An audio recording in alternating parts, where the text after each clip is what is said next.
Amen. Donc je vais lire Daniel 1. Je vous invite à prendre cette parole aussi. La 3e année du règne de Joachim, roi de Juda, Nebuchadnezzar, roi de Babylone, marcha contre Jérusalem et l'assiégea. Le Seigneur livra entre ses mains Joachim, roi de Juda, et une partie des ustensiles de la maison de Dieu. Nebuchadnezzar emporta les ustensiles du pays de Shinéar dans la maison de son Dieu. Il les mit dans la maison du trésor de son Dieu. Le roi donna l'ordre à Ashpenaz, chef des eunuques, d'amener quelques-uns des enfants d'Israël de race royale, de famille noble, de jeunes garçons sans défaut corporel, beaux de figure, doués de sagesse, d'intelligence et d'instruction, capables de servir dans le palais du roi, et à qui l'on enseignerait les lettres et les langues des Chaldéens. Le roi leur assigna pour chaque jour une portion des mets de sa table et du vin dont ils buvaient, voulant les élever pendant 3 années, au bout desquelles ils seraient au service du roi. Il y avait parmi eux, d'entre les enfants de Juda, Daniel, Anania, Michaël et Azaria. Le chef des eunuques leur donna les noms: à Daniel, celui de Beltchatsar, Anania, celui de Shadrach, à Michaël, celui de Meshach, et à Azaria, celui d'Abednego. Daniel résolut de ne pas se souiller par les mets du roi et par le vin dont le roi buvait. Et il pria le chef des eunuques de ne pas l'obliger à se souiller. Dieu fit trouver à Daniel faveur et grâce devant le chef des eunuques. Le chef des eunuques dit à Daniel: je crains mon seigneur le roi, qui a fixé que vous devez manger et boire. Car pourquoi verrait-il votre visage plus abattu que celui des jeunes gens de votre âge? Vous exposeriez ma tête auprès du roi. Alors Daniel dit à l'intendant, à qui le chef des eunuques avait remis la surveillance de Daniel, de Anania, de Michaël et de Azaria: éprouve tes serviteurs pendant 10 jours, et qu'on nous donne des légumes à manger et de l'eau à boire. Tu regarderas ensuite notre visage et celui des jeunes gens qui mangent les mets du roi, et tu agiras avec tes serviteurs d'après ce que tu auras vu. Il leur accorda ce qu'ils demandaient et les éprouva pendant 10 jours. Au bout de 10 jours, ils avaient meilleur visage et plus d'embonpoint que tous les jeunes gens qui mangeaient les mets du roi. L'intendant emportait les mets et le vin qui leur étaient destinés. Il leur donnait des légumes. Dieu accorda à ces 4 jeunes gens de la science, de l'intelligence dans toutes les lettres et de la sagesse. Et Daniel expliquait toutes les visions et tous les songes au terme fixé par le roi pour qu'on les lui amenât. Le chef des eunuques les présenta à Nebuchadnezzar. Le roi s'entretint avec eux, et parmi tous ces jeunes gens, il ne s'en trouva aucun comme Daniel, Anania, Michaël et Azaria. Ils furent donc admis au service du roi sur tous les objets qui réclamaient de la sagesse et de l'intelligence et sur lesquels le roi les interrogeait. Il les trouvait 10 fois supérieurs à tous les magiciens et astrologues qui étaient dans tout son royaume. Ainsi fut Daniel jusqu'à la 1re année du roi Cyrus. Amen. Bonjour à tous.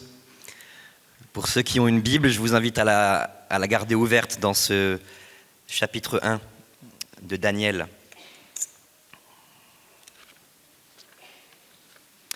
Ce matin, je ne vais donc pas prêcher sur le thème de l'éducation chrétienne. On va simplement ensemble plonger nos regards dans ce texte de Daniel 1. On va remettre le texte dans son contexte. On va en tirer des implications et des applications pour nous aujourd'hui. Et au final, j'aurai quand même prêché sur le thème de l'éducation chrétienne. Vous excuserez ma voix, je ne suis pas en train de muer, c'est juste que j'ai les cordes vocales un petit peu irritées. Et ce matin, en vous voyant, je me dis que j'ai là devant moi une belle bande d'exilés, n'est-ce pas ? Je vous propose une définition du mot exilé. Je ne sais pas si vous voyez sur les écrans. Exilé, donc c'est une définition que j'ai trouvée sur Internet, se dit d'une personne qui est obligée de vivre en dehors de sa patrie. Un exilé est souvent quelqu'un qui se trouve en décalage avec le lieu où il se trouve, car il porte en lui un ensemble de valeurs, de traditions et de pratiques culturelles qui façonnent son identité. Cet éloignement peut provoquer une tension entre l'attachement à ses racines et la nécessité de s'adapter à un environnement qui ne partage pas forcément les mêmes références. Est-ce que vous vous reconnaissez un peu dans cette définition ? Alors, pas en tant que Québécois, ou que Congolais, ou que Belge, ou que Suisse, ou que Français venu en Alsace, mais en tant que chrétien. En tant que chrétien qui vit dans une société avec laquelle il se trouve parfois en décalage, en tension dans un monde qui ne partage pas les mêmes références que lui. Il y a 2600 ans environ, Daniel et ses amis se trouvaient aussi en exil. Ils se trouvaient en exil où? À Babylone. Qu'est-ce que dit le texte au verset 2? Ils se trouvaient en exil au pays de Shinéar. Au pays de Shinéar, si vous vous rappelez où on trouve le pays de Shinéar dans la parole de Dieu, ça fait référence à Genèse 11, la tour de Babel. Babel qui a donné Babylone. Babylone qui symbolise l'opposition et la rébellion à Dieu. Déjà dans l'Ancien Testament, mais on retrouve aussi cela dans le Nouveau Testament. Et si on se rappelle ce que Vishal nous a dit, on peut considérer, nous, aujourd'hui, en 2026, dans les pays dans lesquels nous habitons, que nous vivons dans des pays qui s'éloignent de plus en plus des valeurs chrétiennes, des pays qui sont de plus en plus en rébellion contre notre Dieu.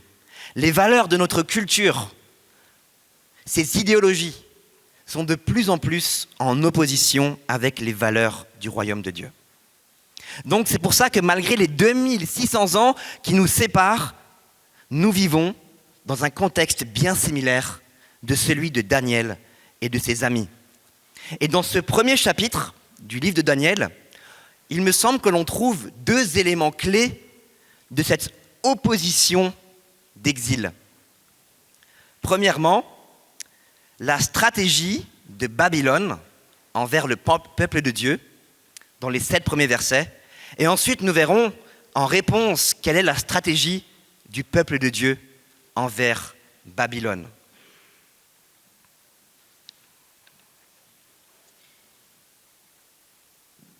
Le jeune roi Nebuchadnezzar demande qu'on ramène à Babylone des adolescents israélites, mais pas n'importe lesquels.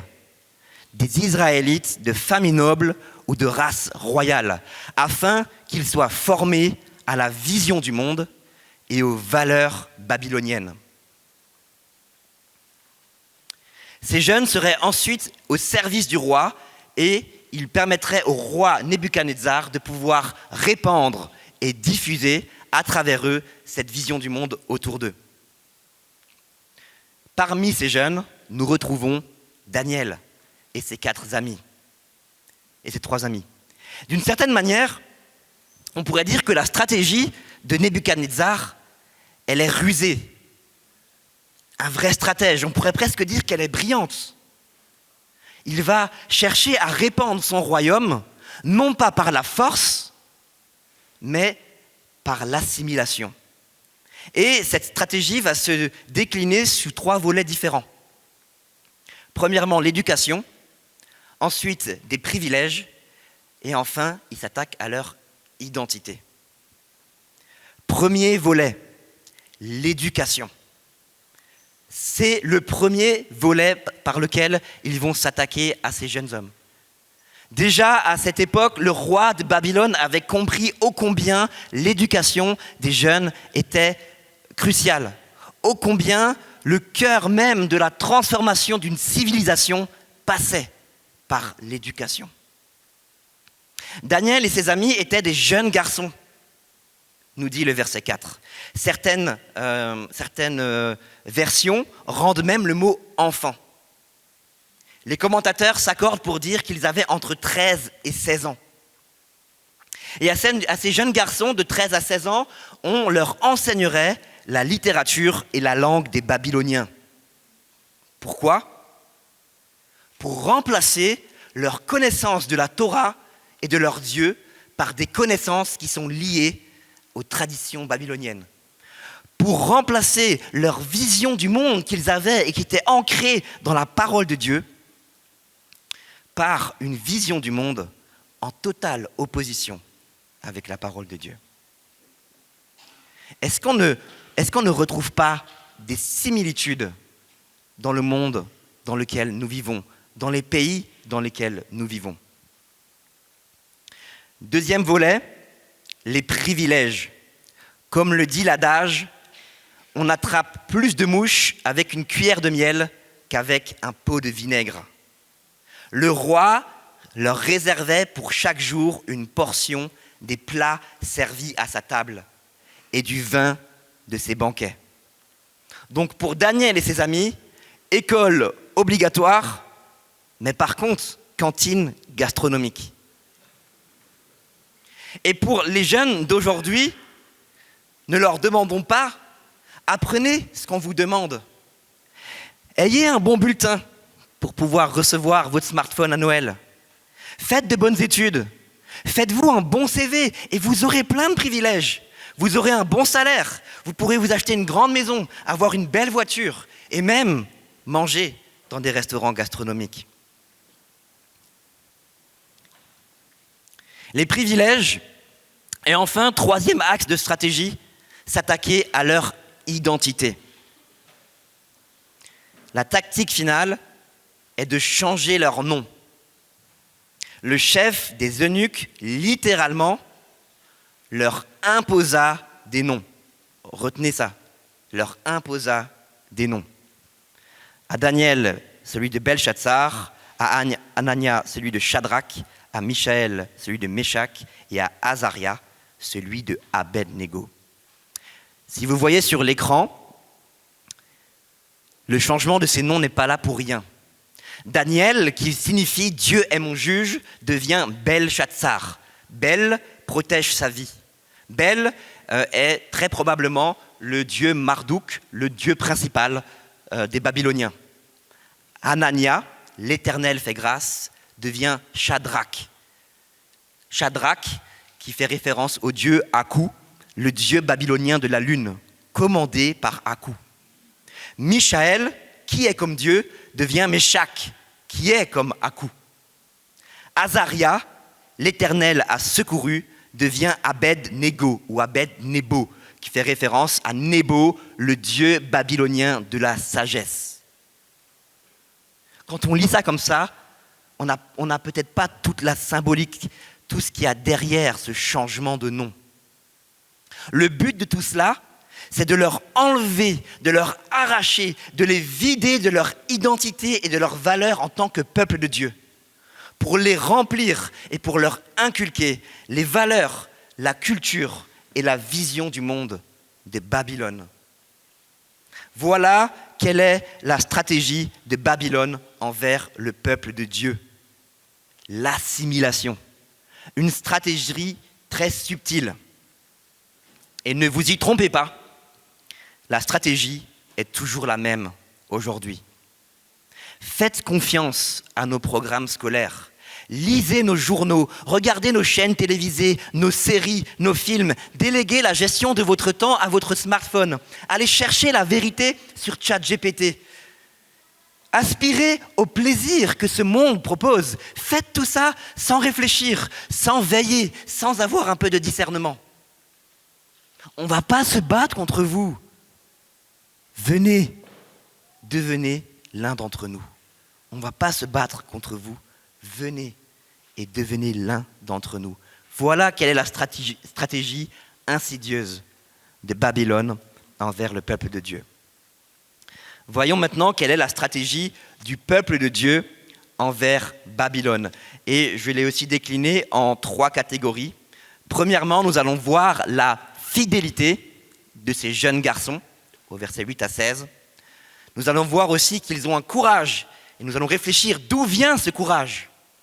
Et enfin, nous allons voir que le plus important dans tout cela, c'est sa fidélité, la fidélité de Dieu dans leur vie. Leur fidélité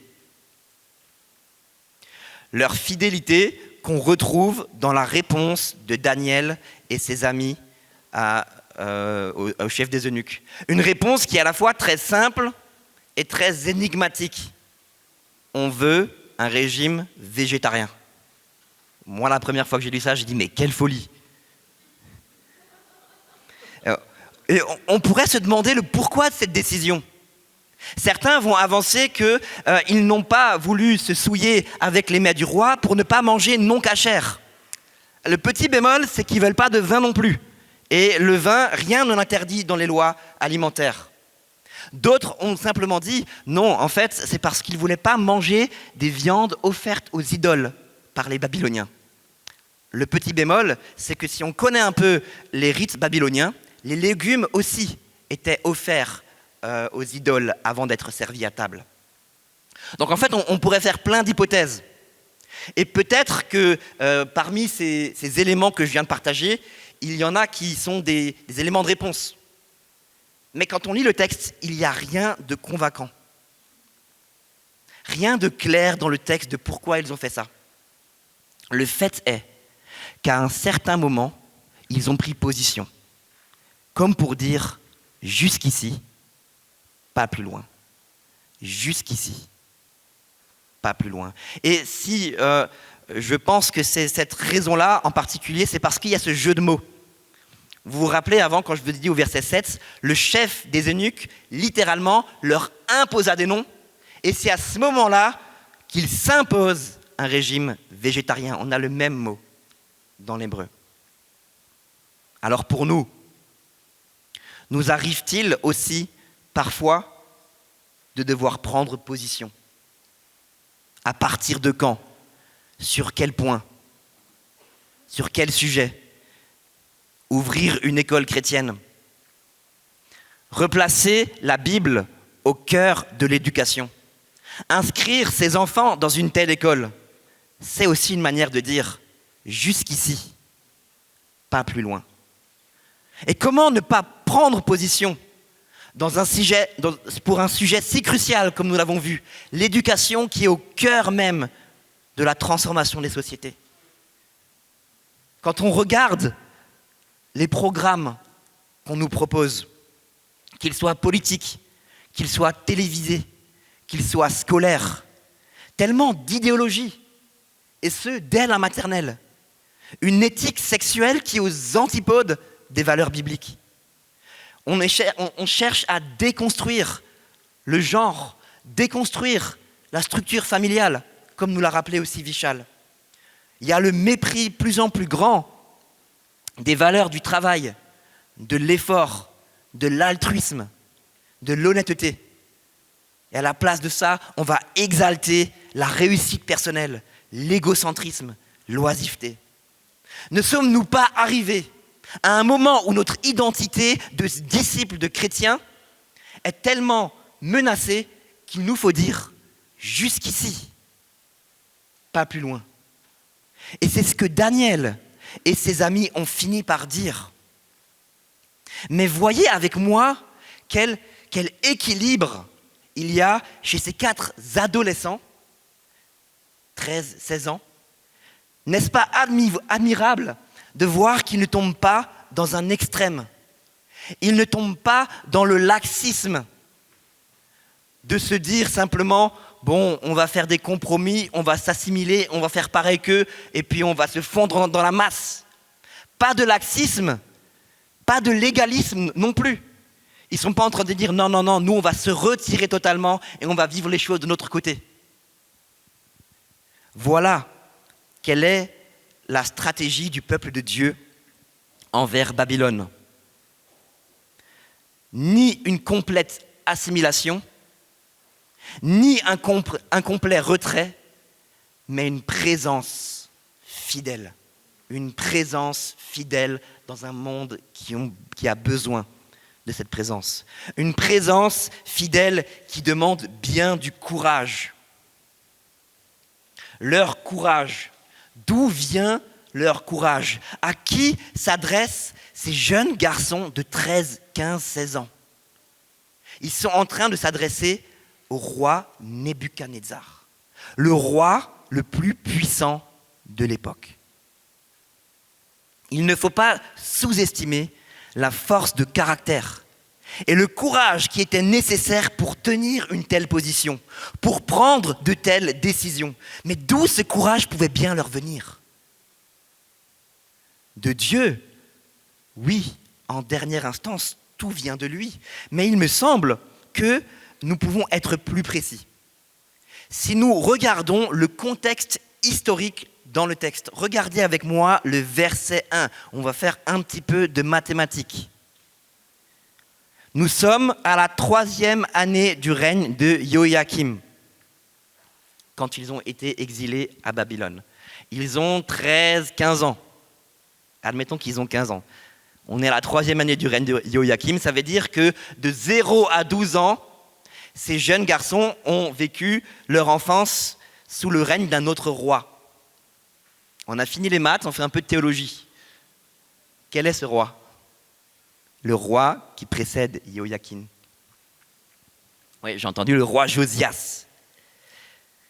Sous le roi Josias. Le roi Josias, ce grand roi réformateur, ce roi qui, après des siècles de déclin spirituel en Israël, il a fait réparer le temple, et pendant la réparation, il est tombé sur des rouleaux de la loi, il les a fait relire, et il les a pris à cœur. Il les a pris à cœur. Il a fait détruire les idoles, et il a replacé Dieu au centre de la vie du peuple d'Israël. Daniel et ses amis, le texte nous dit qu'ils étaient de race royale. Daniel et ses amis ont donc grandi auprès de ce roi. Daniel et ses amis ont aussi très certainement grandi et été élevés dans des familles avec des parents qui avaient la foi dans le Dieu d'Israël. Il suffit de regarder les prénoms qu'ils ont reçus. En d'autres termes, leur courage, leur force de caractère ne vient pas de nulle part. C'est le fruit de l'éducation qu'ils ont reçue. Leur courage, leur caractère, c'est le fruit de l'éducation qu'ils ont reçue. Réalise-t-on combien le fait d'éduquer nos enfants selon Dieu est une des responsabilités les plus belles et les plus importantes de la vie. Et j'espère que cela nous encourage, vous encourage, enseignants, éducateurs, parents, directeurs, à préparer une prochaine génération de Daniel. Je ne sais pas vous, mais moi, quand je regarde le monde qui m'entoure, je me dis que la génération qui vient devra être une génération de Daniel.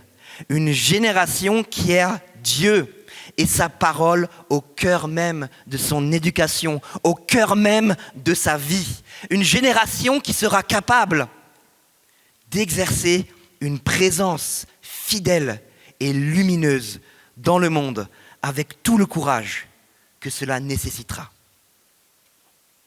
On pourrait s'arrêter là, dans l'étude de ce chapitre. On a tiré de belles leçons et de belles applications pour nous, pour nos jeunes, mais je pense que si on faisait ainsi, on passerait à côté de ce qui est le point central de Daniel chapitre 1.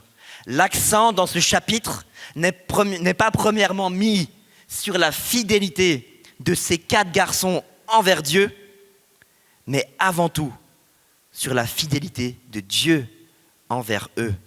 3 fois, nous lisons au verset 2, au verset 9, au verset 7, que c'est Dieu qui donna, littéralement.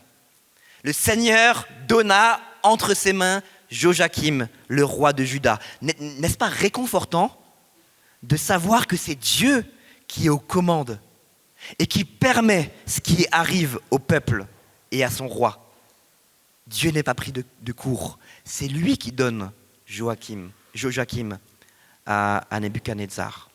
Au verset 9, c'est Dieu qui donna à Daniel d'obtenir la compassion du chef des eunuques. Au verset 17, c'est Dieu qui donne à ces 4 jeunes gens de la connaissance, de la perspicacité dans tout ce qui concernait la littérature et la sagesse. Dieu a donné ça à ces jeunes au point où Nebuchadnezzar les trouve 10 fois supérieurs à leurs camarades. Dieu est fidèle à son peuple. Et si Dieu, le Seigneur, a pu garder ces 4 jeunes garçons fidèles à lui dans leur situation, il est capable de nous garder fidèles à lui dans nos circonstances, de nous donner le courage, de nous donner la fidélité, de nous donner ces convictions nécessaires pour savoir prendre position quand cela sera nécessaire. Pour aujourd'hui, mais aussi pour tous les jours de notre vie, ou jusqu'à son retour. Si je dis ça, c'est parce que la fidélité de Dieu n'a pas juste duré quelques mois, n'a pas juste duré les 3 années de formation de Daniel et ses amis. Regardez avec moi le dernier verset du chapitre qui arrive là à la fin du chapitre comme un peu en aparté. Ainsi fut Daniel jusqu'à la première année du roi Cyrus. La première année du roi Cyrus, cette année où fut promulgué l'édit qui permettait aux Juifs exilés de rentrer chez eux, c'est-à-dire 70 ans plus tard environ.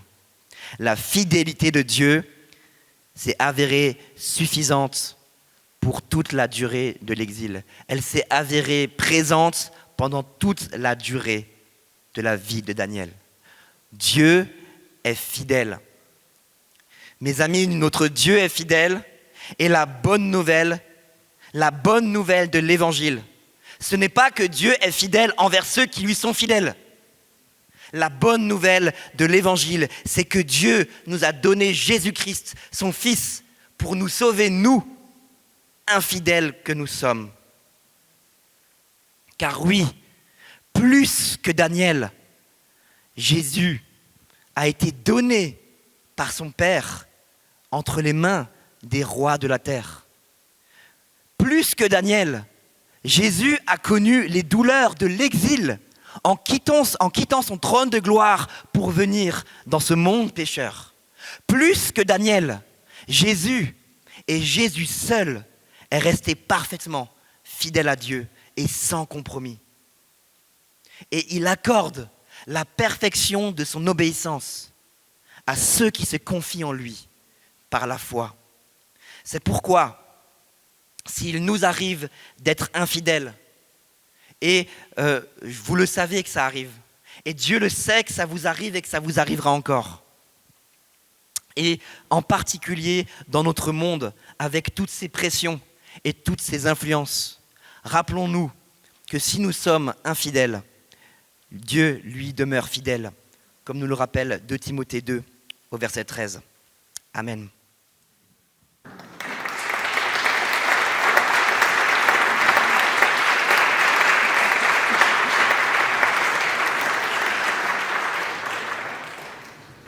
Merci Valentin, excellent n'est-ce pas? Moi je me dis, je peux prendre ma retraite là, c'est bon? C'est bon, il y a une génération là, Adriel, Jérôme, Valentin, c'est tellement encourageant. Merci beaucoup, ça nous nourrit.